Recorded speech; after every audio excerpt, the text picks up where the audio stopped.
इस एपिसोड में हम जानेंगे कि ममता बनर्जी हैं कौन, ममता बनर्जी ने कांग्रेस पार्टी क्यों ज्वाइन की थी, ममता बनर्जी की हत्या कराने की कोशिश क्यों की गई, ममता को बाल पकड़कर किसने घसीटा था, ममता ने कैसे अपनी अलग पार्टी बनाई, ममता बनर्जी ने एक समय बीजेपी से दोस्ती क्यों की थी, क्या ममता बनर्जी की मुख्यमंत्री की कुर्सी किस बार जाने वाली है।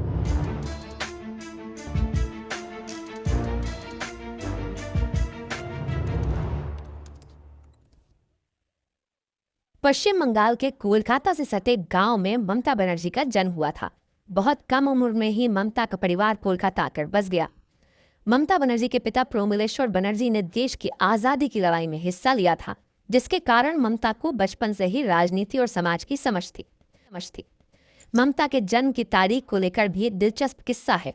निधि शर्मा अपनी किताब she the leader women in Indian politics में लिखती हैं, ममता उस समय 12वीं में पढ़ती थी। जब परीक्षा का समय आया तो एक पेज फंस गया, क्योंकि परीक्षा में शामिल होने की न्यूनतम उम्र 15 साल थी, लेकिन ममता तो 15 साल की थी ही नहीं।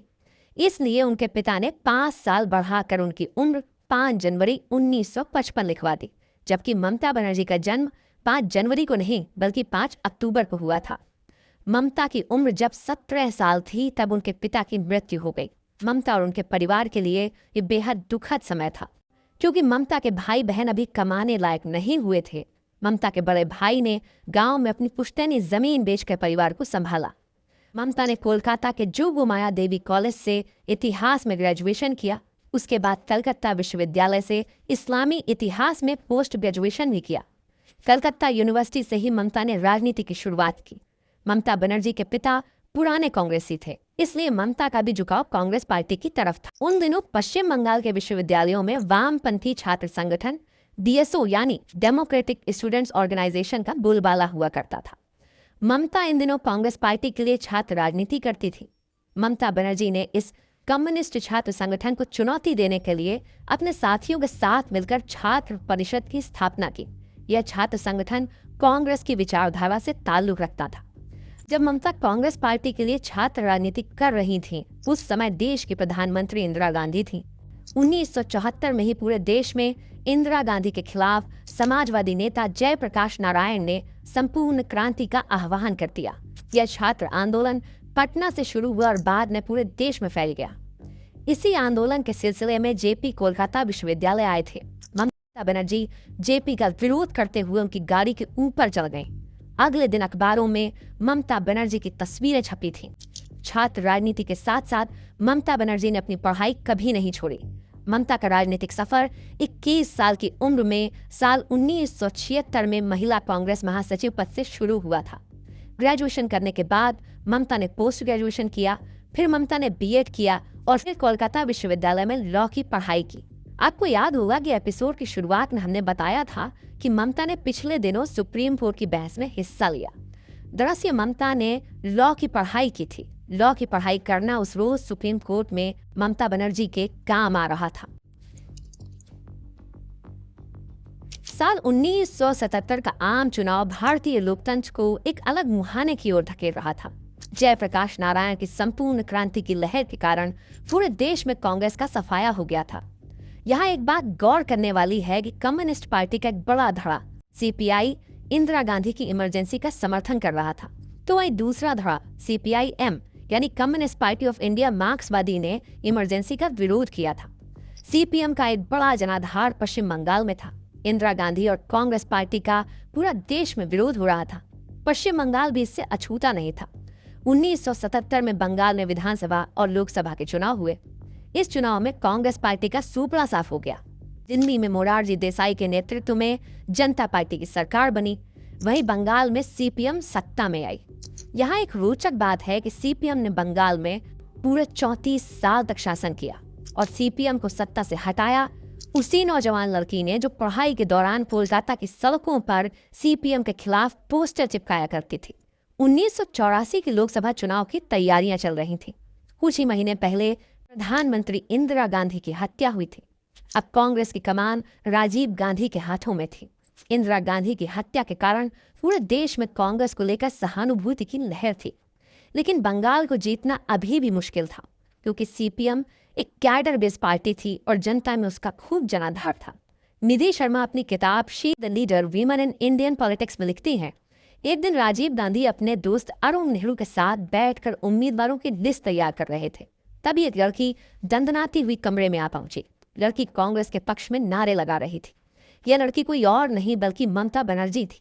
ममता के इस कारनामे को देखकर हैरान राजीव ने अरुण नेहरू से पूछा, ये कौन है? अरुण नेहरू का जवाब था, वो सब तो ठीक है लेकिन इसकी हिम्मत तो देखो, अगर यह इस ऑफिस में घुस सकती है तो यह लड़की बड़ी मुसीबत भी खड़ी कर सकती है। बाद में राजीव गांधी ने कहा कि मुझे लगता है कि हमें इस लड़की को सोमनाथ चटर्जी के खिलाफ जादवपुर से चुनाव मैदान में उतारना चाहिए। यह जीतेगी तो नहीं लेकिन कड़ी टक्कर देगी। सोमनाथ चटर्जी सीपीएम के कद्दावर नेता हुआ करते थे। 1977 से ही वे जादवपुर की राजनीतिक जमीन पर जमे हुए थे। राज्य में सीपीएम की सरकार भी थी। ममता के लिए यह मुकाबला जीतना लगभग असंभव था, लेकिन ऐसा लगता है कि असंभव शब्द ममता बनर्जी के शब्दकोश में कभी रहा ही नहीं। ममता ने सोमनाथ चटर्जी के खिलाफ पर्चा भर दिया। दोनों में कांटे की टक्कर हुई। ममता इस चुनाव में पश्चिम बंगाल की राजनीति में जायंट किलर बनकर उभरे। ममता ने दिग्गज सोमनाथ चटर्जी को 19,660 वोटों से पटकनी दी। ममता बनर्जी अपनी आत्मकथा माई अनफॉरगेटेबल मेमोरीज में इस चुनाव को याद करते हुए लिखती हैं कि मैंने लाल पार्टी को उसके ही गढ़ में हरा दिया था। पूरे बंगाल तो क्या, देश में यह कोई मानने को तैयार नहीं हो रहा था कि सोमदा चुनाव हार गए। कोई नहीं मान रहा था कि 29 साल की एक लड़की ने लेफ्ट के बरगद को गिरा दिया। ममता बनर्जी पहली बार सांसद बनी थी। ममता की उम्र मात्र 29 साल थी। ममता ने लोकसभा की बहसों में बढ़ चढ़कर हिस्सा लिया।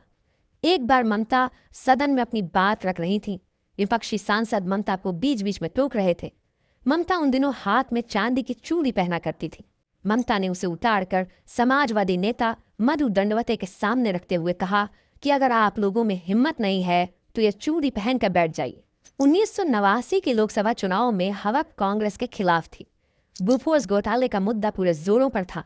एक समय राजीव गांधी की सरकार में रक्षा मंत्री रहे वीपी सिंह ने ही राजीव गांधी से बगावत कर दी थी। वीपी सिंह की अगुवाई में जनता दल का भी गठन किया गया। यह आम चुनाव कांग्रेस हार गई। ममता को भी जादवपुर से हार का सामना करना पड़ा। चुनाव हारने के बावजूद ममता कोलकाता की सड़कों पर सीपीएम के खिलाफ विरोध की तख्तियां उठाए हमेशा देखी जाती थी। इन विरोध प्रदर्शनों के कारण ममता का राजनीतिक कद पश्चिम बंगाल में बढ़ने लगा। इस राजनीतिक कद को बढ़ता देख सीपीएम घबरा गई और बात इतनी बिगड़ गई कि सीपीएम के कार्यकर्ताओं ने ममता बनर्जी की हत्या करने की भी साजिश रच डाली। ममता को जान से मारने की साजिश की खबर दिल्ली पहुंचती है। 12 अगस्त 1990 को राजीव गांधी के निजी सचिव विंसेंट जॉर्ज ने ममता को फोन करके दिल्ली बुलाया। ममता दिल्ली गई। ममता की मुलाकात राजीव गांधी से हुई, लेकिन राजीव से मुलाकात करके ममता बनर्जी दोबारा कोलकाता चली गईं। पश्चिम बंगाल की वाम सरकार ने बस किराए में बढ़ोतरी कर दी थी। इसके खिलाफ लोग सड़कों पर थे। कोलकाता में प्रदर्शन के दौरान हुई पुलिस फायरिंग में 3 लोगों की मौत हुई थी। कांग्रेस ने इसके खिलाफ हड़ताल का ऐलान किया था। ममता इस हड़ताल का नेतृत्व कर रही थी। जिस दिन ममता पर जानलेवा हमला होना था उसकी खबर ममता को पहले से थी, लेकिन ममता ने इसकी परवाह नहीं की। ममता बनर्जी जब अपनी पार्टी के नेताओं के साथ कोलकाता के हाजरा इलाके पहुंची तो सीपीएम के कार्यकर्ताओं ने ममता पर हमला कर दिया। ममता उस घटना को याद करते हुए लिखती हैं, सबसे पहले लालू आलम ने मेरे सिर पर लोहे की रॉड से वार किया। मैं अपने खून से भीग गई। उन्होंने लगातार वार किए। इस बीच मैंने अपने सिर को हाथों से ढक लिया और बेहोश हो गई। जब मुझे होश आया तो मैं अलीपुर के वुड्सलैंड नर्सिंग होम में थी। चोट इतनी गहरी थी कि डॉक्टर मान कर चल रहे थे मेरी मौत तय है, लेकिन मैं बच गई। इन्हीं दिनों एक पीड़िता को न्याय दिलाने के लिए ममता ने पश्चिम बंगाल के मुख्यमंत्री आवास पर धरना दिया था। इस धरने में पुलिस ने ममता बनर्जी को बाल पकड़कर घसीटा था। याद रहे, ममता उस समय केंद्रीय मंत्री और सांसद हुआ करती थी। पूरे देश में इस घटना को लेकर चर्चा हुई और विवाद हुआ। साल 1996 में हुए लोकसभा चुनाव में भी ममता बनर्जी ने कोलकाता दक्षिण की सीट से सीपीएम के भारती मुखर्जी को हराया। यह वही समय था जब कांग्रेस पार्टी अस्थिरता के दौर से गुजर रही थी। उस समय कांग्रेस के अध्यक्ष सीताराम केसरी हुआ करते थे। सोनिया गांधी का पार्टी पर पूरा नियंत्रण नहीं था। 9 अगस्त 1997 को कोलकाता के नेताजी इंडोर स्टेडियम में एआईसीसी यानी ऑल इंडिया कांग्रेस कमेटी का सम्मेलन चल रहा था। कांग्रेस अध्यक्ष सीताराम केसरी, सोनिया गांधी, प्रदेश कांग्रेस प्रमुख सोमेन मित्रा जैसे नेता इस सम्मेलन में मौजूद थे। इसी समय ममता ने अपनी ही पार्टी से बगावत का बिगुल फूंक दिया और तृणमूल कांग्रेस के कार्यकर्ताओं की एक सभा बुला ली। वर्षों तक कांग्रेस नेता के तौर पर वाम पार्टियों से लड़ने वाली ममता इस बार कांग्रेस से ही लड़ रही थी। वजह थी टिकट वितरण में भेदभाव और जमीनी कार्यकर्ताओं की अनदेखी। इसी वजह से ममता ने अपनी नई पार्टी का नाम दिया तृणमूल कांग्रेस। दरअसल तृणमूल एक संस्कृत शब्द है जिसका मतलब होता है घास की जड़ यानी ग्रास रूट। ममता इस नाम से यह साबित करना चाहती थी कि वह जमीनी कार्यकर्ताओं के लिए यह बगावत कर रही हैं, लेकिन इस बगावत का परिणाम भी ममता को भुगतना पड़ा। ममता बनर्जी को 22 दिसंबर 1997 को कांग्रेस पार्टी से निष्कासित कर दिया गया, लेकिन ममता ने 1 जनवरी 1998 को टीएमसी यानी तृणमूल कांग्रेस बनाने का ऐलान कर दिया। बाद में ममता को कांग्रेस पार्टी ने मनाने की भी कोशिश की, लेकिन ममता अपने फैसले पर अडिग रही। ममता बनर्जी ने बाद में एक इंटरव्यू में बताया था कि अपनी पार्टी के चुनाव चिन्ह को उन्होंने खुद बनाया है। दरअसल ममता बनर्जी खुद एक अच्छी पेंटर हैं और अच्छी पेंटिंग्स बनाती हैं। एक बार की बात है, ममता दिल्ली से लौट रही थी। पार्टी बनाने का ऐलान भी कुछ ही दिन पहले हुआ था। ममता ने फ्लाइट में कुछ फूलों के स्केच बनाए जो घास पर उगे हुए थे। बाद में यही स्केच पार्टी का सिंबल बन गया। साल 1998 में लोकसभा का चुनाव हुआ। ममता बनर्जी की तृणमूल कांग्रेस 29 लोकसभा सीटों पर लड़ी। तृणमूल ने 7 सीटें जीती और 17 सीटों पर दूसरे नंबर पर रही। इस चुनाव में तृणमूल कांग्रेस पश्चिम बंगाल की दूसरी सबसे बड़ी पार्टी बनकर उभरी। ममता ने यहीं से पश्चिम बंगाल की सियासत में अपना वर्चस्व बढ़ाना शुरू किया। ममता ने राजनीतिक घूस सीखा और उस दौर में उभरती हुई बीजेपी की अगुवाई वाली एनडीए का साथ दिया। हालांकि ममता के रुख अभी भी उतने ही अड़ियल थे। साल 1998 से 2001 तक ममता एनडीए के साथ रही। अक्टूबर 2001 में ममता केंद्र की अटल बिहारी सरकार में रेल मंत्री रही। साथ साथ में जिसको रिजर्वेशन है उधर से उसको उतार देता है और एक कैप्चर कर लेता है।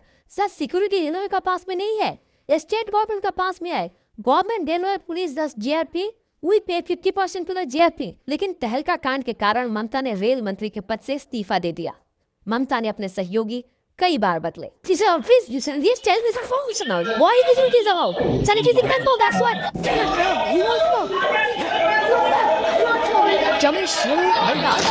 साल 2006 में ममता ने फिर कांग्रेस की अगुवाई वाली यूपीए का दामन थाम लिया और लगभग 6 साल तक उनके साथ रही। सिंगूर और नंदीग्राम में किसानों के हक में जमीन अधिग्रहण विरोधी लड़ाई के जरिए ममता गरीबों की मसीहा के तौर पर उभरी। ममता को इसका राजनीतिक फायदा भी मिला। साल 2009 के लोकसभा चुनाव में टीएमसी 26 सीटों पर लड़ी और 19 सीटें जीत गई। 2 साल बाद ही पश्चिम बंगाल के विधानसभा के चुनाव होने थे। पश्चिम बंगाल में 34 सालों से सीपीएम की सरकार थी, लेकिन इस लाल किले में अब सीलन पड़ने लगी थी। 2011 के विधानसभा चुनाव में ममता ने कांग्रेस के साथ गठबंधन किया। गौरतलब हो कि यही ममता एक समय कांग्रेस की सांसद हुआ करती थी और यही ममता एक समय कांग्रेस पार्टी को तोड़कर एक नई पार्टी तृणमूल कांग्रेस भी बना चुकी थी। इसी ममता ने अटल बिहारी सरकार का समर्थन भी किया था। 2011 में वही ममता एक बार फिर कांग्रेस के साथ थी। दरअसल राजनीति में नैतिकताओं की दुहाई नहीं दी जाती। पश्चिम बंगाल विधानसभा चुनाव के नतीजे आए। 294 विधानसभा सीटों में से ममता की पार्टी टीएमसी ने 184 सीटें अकेले दम पर जीती थी। यह बहुमत के आंकड़े से 36 ज्यादा था। ममता बनर्जी ने 20 मई 2011 को पश्चिम बंगाल के मुख्यमंत्री पद की शपथ ली। यह पश्चिम बंगाल की राजनीतिक इतिहास में पहली बार हो रहा था कि कोई महिला राज्य की मुख्यमंत्री बन रही थी। ममता ने केवल वामपंथ के लाल परचम को बंगाल में हराया ही नहीं, बल्कि उनका सफाया भी कर दिया। कई पॉलिटिकल एनालिस्ट यह भी कहते हैं कि सीपीएम के कैडरों की गुंडागर्दी ही उन्हें ले डूबी। लेकिन क्या सीपीएम की तरह ममता के कैडर भी अब गुंडागर्दी करने लगे हैं? पश्चिम बंगाल में चुनावी हिंसा थमने का नाम ही नहीं ले रही है। पश्चिम बंगाल में बीजेपी कार्यकर्ता की मां की पिटाई का मुद्दा गर्मा गया है। बीजेपी ने टीएमसी की गुंडागर्दी पर पोस्टर जारी किया है। अरे रुकिए, कहानी अभी खत्म नहीं हुई है। 2011 के बाद बंगाल बदलने लगा। ममता ने 2 बार और बंगाल के सत्ता पर फतेह हासिल की और मुख्यमंत्री भी बनी। लेकिन अब ममता की जीत ने कुछ आशंकाएं सुराख लगा चुकी हैं। 2011 से 2025 के बीच बंगाल में बहुत कुछ बदला है और बदली है बंगाल की पूरी सियासत।